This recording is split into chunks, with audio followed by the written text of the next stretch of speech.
Hello! Sorry, that was probably very loud, wasn't it? Hello. I thought we would do today is something a little different, and I want to once again pause Seneca a little bit. I make these little sort of excursions, and I have the feeling that people don't find it boring or horrid when I do that. So I thought I would do that again today. And the reason I want to do it today was that a phenomenon was sent to me by a Dutch friend on Instagram. There was a fraud case, a scientific fraud case, and a researcher from Leiden University, was a psychologist there, had been found to have committed fraud. She committed fraud. Now, what I would like to do here now is I'm not going to try to defend her or demonize her, but I want to explain to you why I want to discuss this today. If you follow the news, and if you have even a mild interest in science, you know that these things happen. You know that once in a while there is another news article, newspaper, whatever, on a scientist who committed fraud. This happens. I'm not saying it's a good thing, I'm just saying it once in a while it happens. It has happened throughout the history of humankind, and it will continue to happen. And when I read those things, I'm always a little annoyed because I have a scientific background, I have a PhD, I was trained to conduct science, in my case in cognitive psychology. And doing science is very hard work. But having said that, science is also supposed to be objective, supposed to be not about you, but about your data. It's supposed to lead to the truth. That sounds a bit grand, but that is the point of science, to figure out the truth about things. What I believe sometimes people, especially people who are not necessarily in science, who don't work in science, who don't really have a background in an academic field, what people don't always realize is how much pressure there is on scientists. I'm not using this as an excuse, I'm just saying there is a lot of pressure, and you shouldn't underestimate that.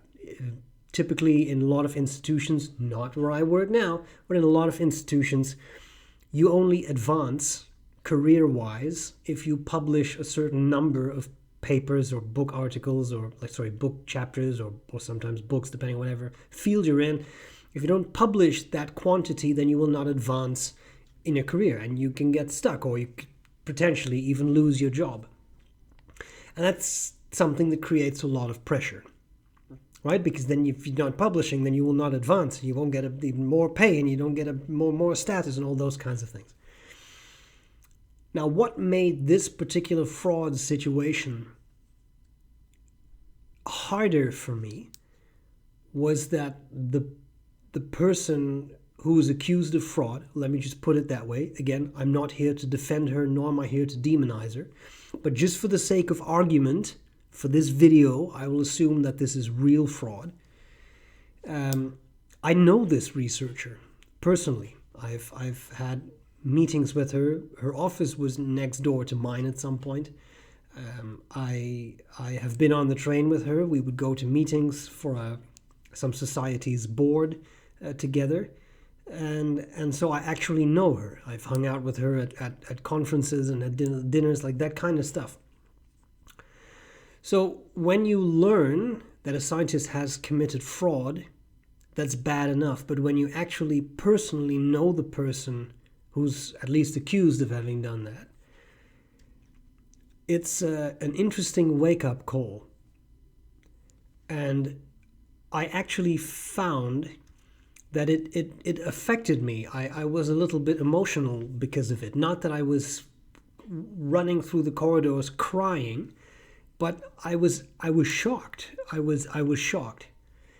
And the consequences are quite severe. A number of her papers have been marked to be withdrawn by journals, so that those findings were fraudulent, and it's now recommended to those journals that those papers be withdrawn, that they are no longer a thing.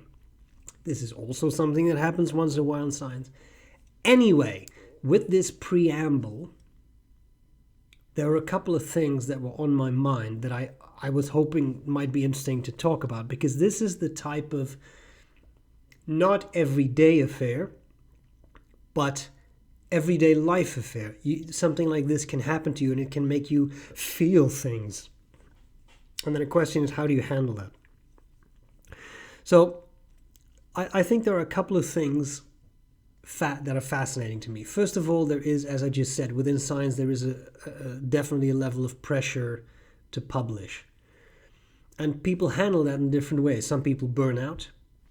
Some people are hardly affected. Other people make mistakes. You can make honest mistakes or dishonest mistakes, though.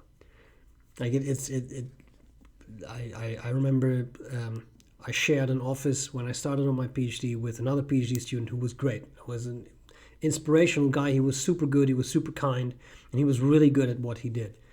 And he once told me, I was always in awe of his data analysis skills and his coding skills. He was very, very good at that stuff. And he once told me, yeah, but when I published my first paper, I made a giant mistake in an analysis, and we actually had to submit an erratum that could then be published in the next issue of that journal that we had made a mistake, to show that we made a mistake.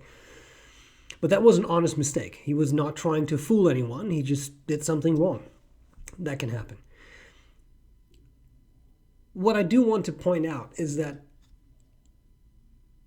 it's important to realize that when it comes to science, the way we conduct it, you collect data and then you sit behind a spreadsheet and you have to analyze that data. Sometimes there are gray areas within your analyses. For example, if I have 3 data points right there, and I have a 4th data point right here where my thumb is, I think almost every scientist would say, my thumb, that's an outlier. This data point is very different from the other 3. There was something going on. In the case of psych, maybe this particular participant did not understand the instructions of the task they were asked to do. You should probably remove that, because everyone else is close together, but this one is weird. Most scientists would probably agree with that. I make it sound like this is a very subjective thing. It's not. There are more objective criteria, but you have to make that call. Do you leave that person in? Do you take that person out? Now, this is a pretty clear case, but what about this? Is it still an outlier? Or what about this? Is it still an outlier? Again, there are more objective criteria to work with that. But what I'm trying to say is, sometimes it's a bit of a gray area. Then, and I think that is something that the Stoics actually talk about, then there is the principle of, what do you do when nobody is watching you?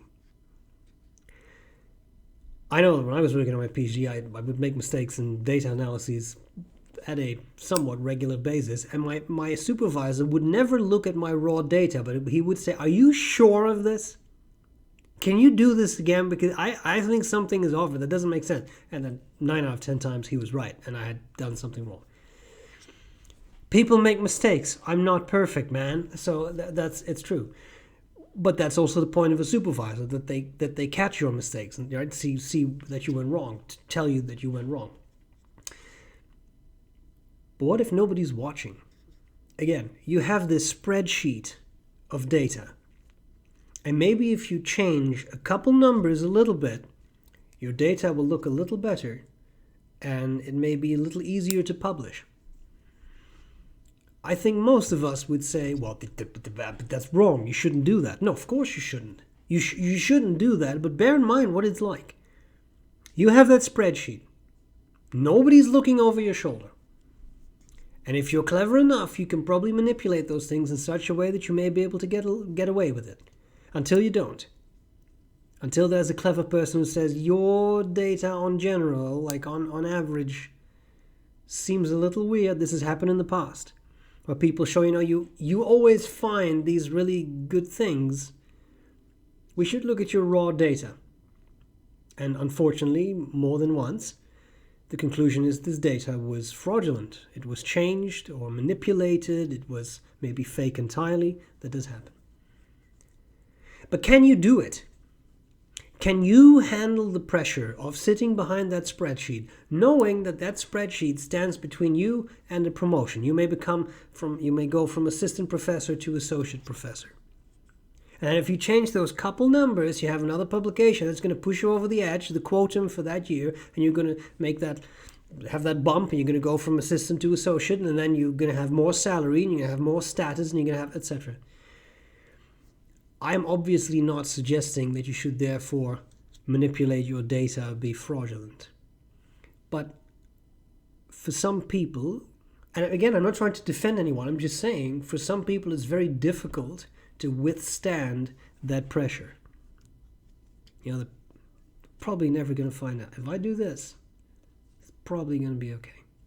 Now, I think in this case, Stoics would say, obviously this is wrong, because virtue matters most, and virtue means doing the right thing.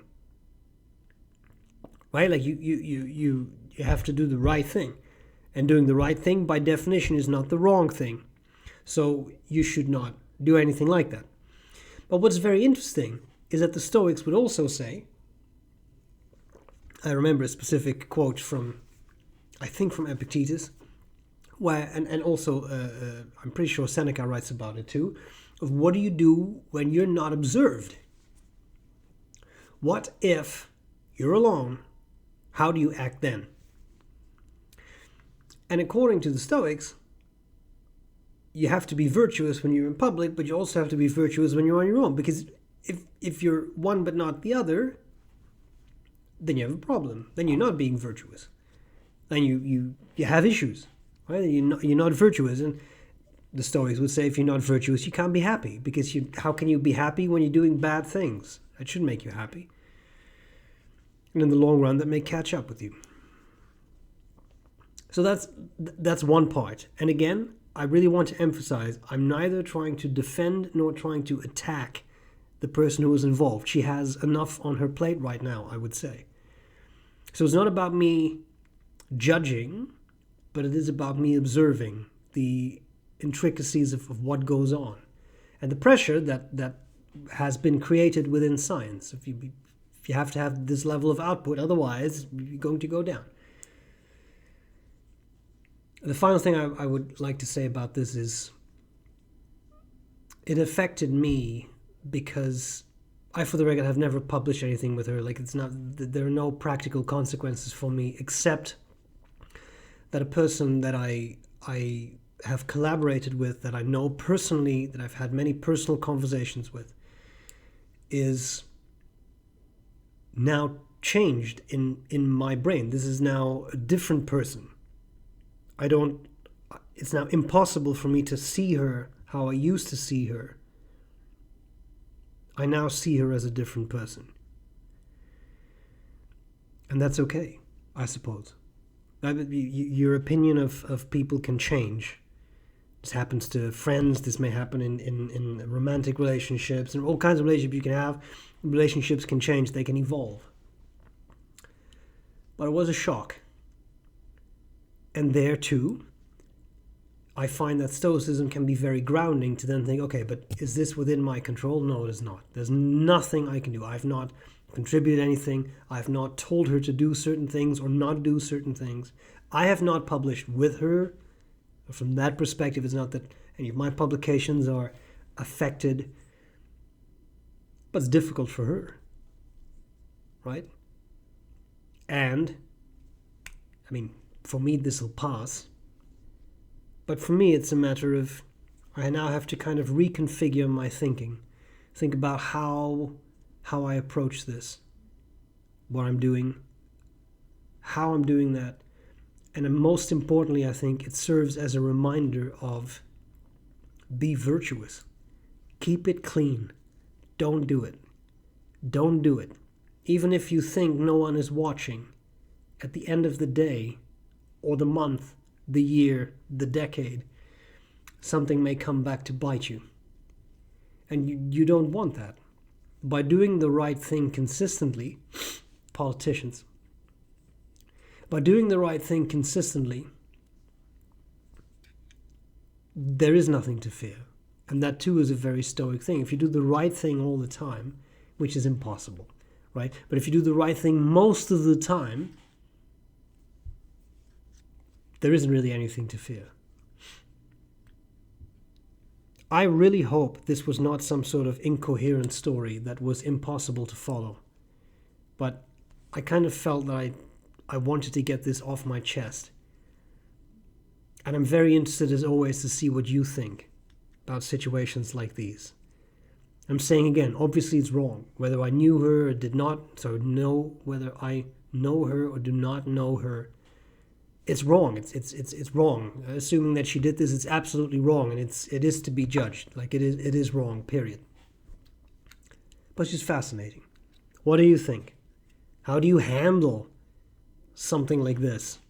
And it doesn't have to be this specific, like a scientific fraud thing. It could be something of a person that you think you knew very well suddenly is very different from what you thought that person to be. And I think that's the thing that hurt me the most in this.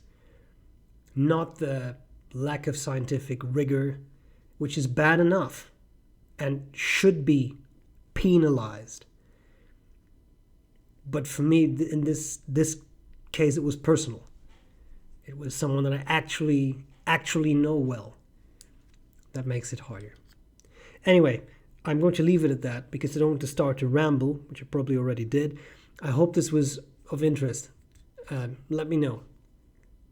And that's it. And I'm fine, by the way. Like I'm not now in a deep depression or something. But it was just an emotional thing that I thought would be an interesting way to connect to these videos. There you have it. Hope this was useful, and gladly see you again next week for more talk about Stoicism.